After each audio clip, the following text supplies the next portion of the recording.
Oke, halo semua, gue Novia dan pada kesempatan kali ini gue ingin melanjutkan membedah buku atau lebih tepatnya membedah cerita-cerita pendek yang ada di buku Aesop's Fables atau Fabel oleh Aesop.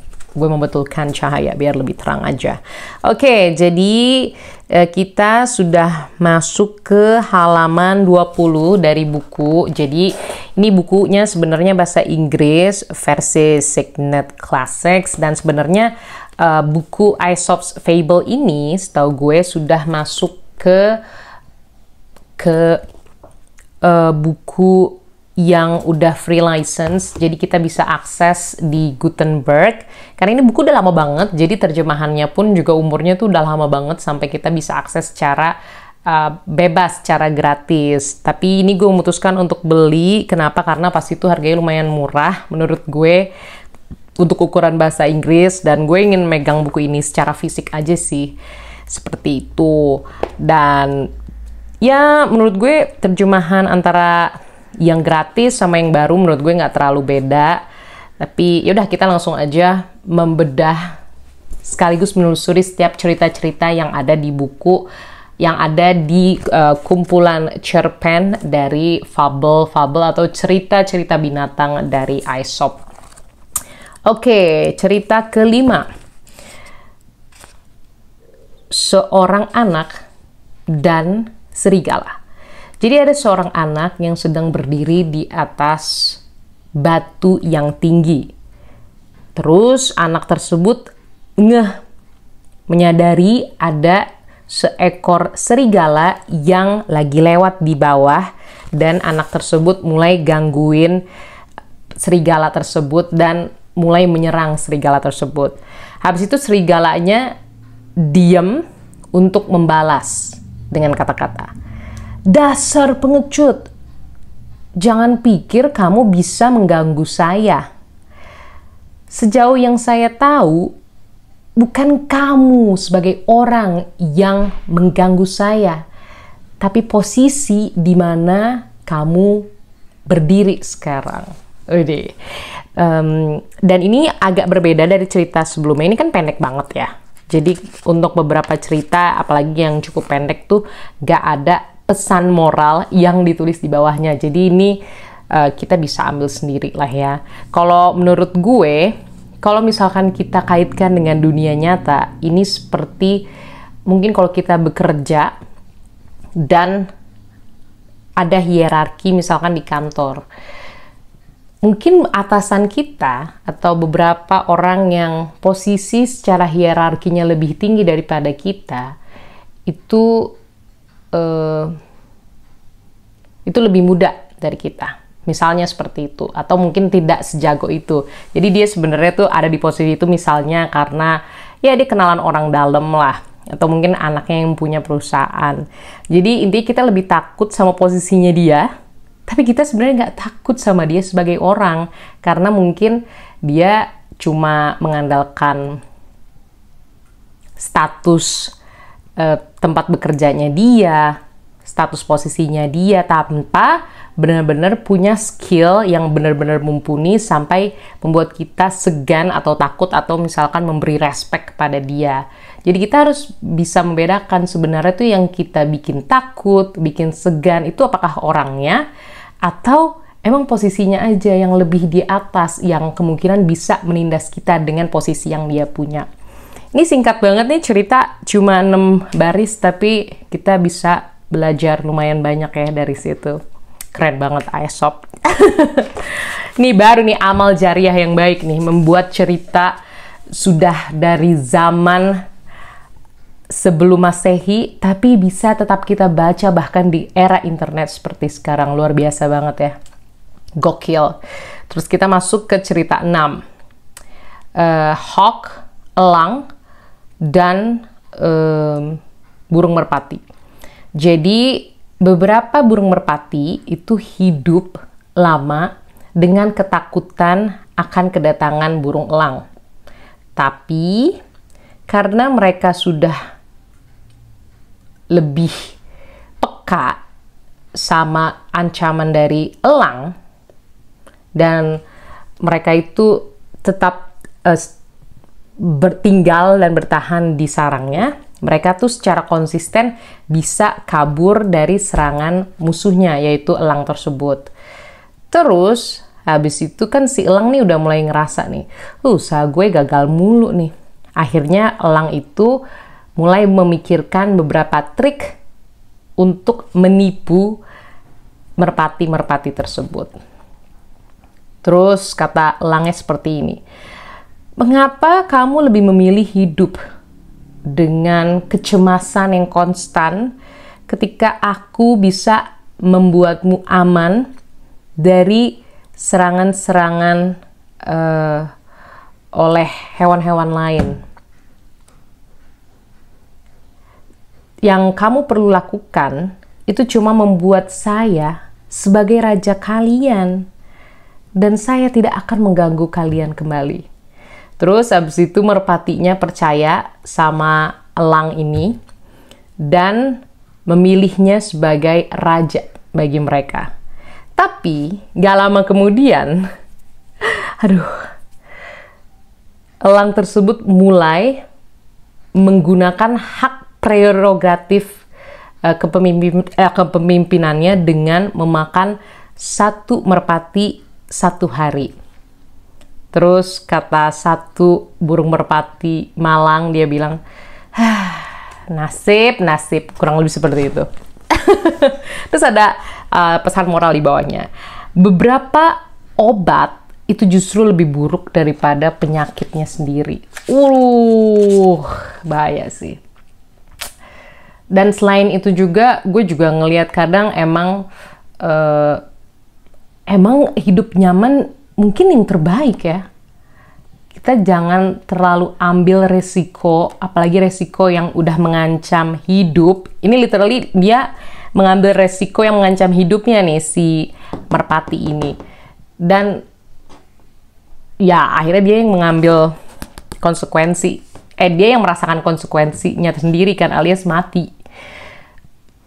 Makanya jangan pernah meremehkan hidup yang kita jalani, apalagi kalau kita bisa hidup dengan nyaman, seperti tidur di bawah atap, makan dengan tenang, bisa kerja, bisa punya teman dan lain sebagainya. Walaupun mungkin ada beberapa mimpi yang belum diraih, tapi ya mungkin agak ini ya, pesan moral yang gue baru sebut tuh agak menyeleweng sedikit dari yang ditulis di sini. Cuma intinya ya disyukuri aja lah yang ada, yang kita punya sekarang. Nggak apa-apa kalau punya impian lain yang mungkin lebih ideal kelihatannya, tapi ya harus ingat, setiap apapun yang kita inginkan, yang kita ingin raih, pasti ada konsekuensi dan risikonya tersendiri. Dan kalau misalkan risiko atau konsekuensi tersebut sudah terhitung sangat besar sampai bisa mengancam nyawa, mungkin sebaiknya tidak usah diambil. Oke, lanjut. 7. Elang dan rubah. Jadi seekor elang dan rubah itu sudah hidup bersama dalam waktu yang panjang sebagai tetangga yang baik. Sarang elang tersebut berada di atas pohon yang tinggi dan sarangnya rubah ada di bawah pohon tersebut. Suatu hari ketika rubah tersebut pergi, elang tidak bisa menemukan makanan apapun untuk anak-anak elangnya. Jadi dia turun ke bawah dan membawa salah satu anak rubah ke sarang elang dan berpikir bahwa lofty dwelling. Ini gue agak bingung, lofty dwelling. Apakah arti lofty dwelling? Kita cek dulu. Namanya juga membedah langsung ya, jadi sayangnya nggak semua bahasa Inggris gue bisa pahami sepenuhnya. Mungkin gue bisa skip ya, cuma gue ingin mengerti karena ini kan ceritanya singkat-singkat ya, jadi sebaiknya sih kita tahu aja sih artinya apa. Lofty dwelling, English to Indonesian. Oke. Jadi dia berpikir, jadi intinya elang itu ke bawah, terus membawa salah satu anak atau bayi rubah tersebut ke sarang elangnya. Habis itu dia berpikir, karena dia berpikir bahwa tempat tinggalnya yang tinggi itu akan melindungi dia dari, melindungi dia dari pembalasan dendam rubahnya. Oh, jadi intinya dia ngasih makan rubah buat anak-anaknya. Waduh, apa enggak ya? Ayo kita lihat dulu ya. Dan, oh iya cuy. Aduh, nggak tega gue. Terus habis itu, elang tersebut tuh mencoba untuk memisahkan, brut tuh apa ya?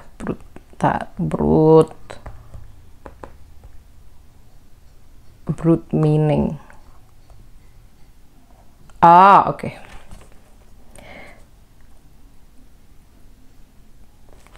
Oke, itu kan masih rencana ya. Terus habis itu si elang itu akhirnya mencoba untuk melakukan aksinya. Jadi dia itu mau memisahkan bayi rubah tersebut dari kumpulan-kumpulan bayi-bayi lainnya. Dan abis itu kan udah diambil. Abis itu si rubah kembali ke rumah dan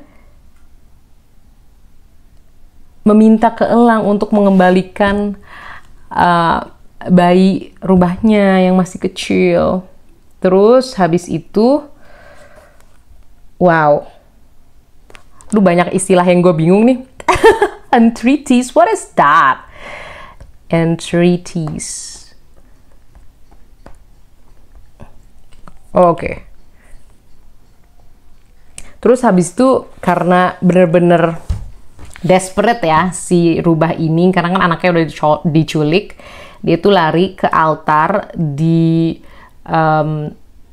tetangga sebelah dan merebut sebuah obor dari api yang sudah dinyalakan untuk mengorbankan seekor kambing. Jadi intinya tuh api, tadinya mau bakar kambing terus dia nyolong apinya. Habis itu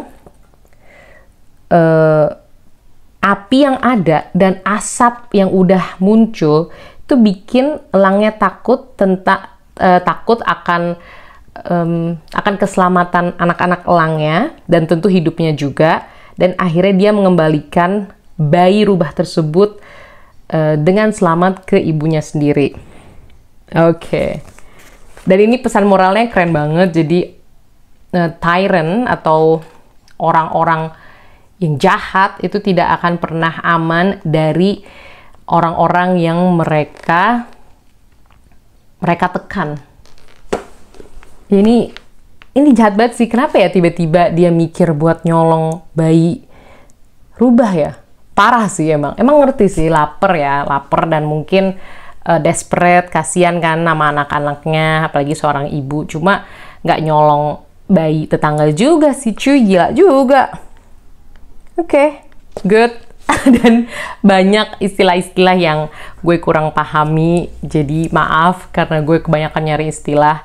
Gue tahu emang gue sebenarnya bisa kok baca dulu terus abis itu cari istilah, jadi pas bedah buku gue nggak terbata-bata. Cuma tujuan gue bikin bedah buku seperti ini juga adalah biar gue juga bisa menerjemahkan dengan cepat, gue bisa menganalisis dengan cepat juga, karena tantangannya kan ini ada durasi nih dengan video YouTube ini. Jadi sebenarnya ngelatih gue juga sih. Dan makasih loh buat teman-teman yang nonton sampai titik ini. Terus kita lanjut aja ke cerita ke-8. Jadi anak laki-laki, judulnya Dan Kalajengking. Jadi ada anak laki-laki yang berburu locust. What is locust? Let's search. Wah, banyak kata-kata yang gue nggak tahu. Oh, locust itu belalang. Oke, gue taunya belalang tuh grasshopper. Jadi ada seorang anak laki-laki yang memburu belalang di sebuah tembok. Dan dia sudah menangkap beberapa belalang dan cukup banyak. Terus dia melihat ekor kalajengking dan dia menganggapnya itu adalah seekor belalang. Dan ketika dia berusaha untuk memegang tangan dari kalajengking tersebut tuh mengangkat sting. Sting tuh gue tahu, cuma gue bingung. Coba kita lihat bahasa Indonesianya. Sting. Oh, dia mengangkat bagian sengatannya dan mengatakan, coba aja lo ganggu gue.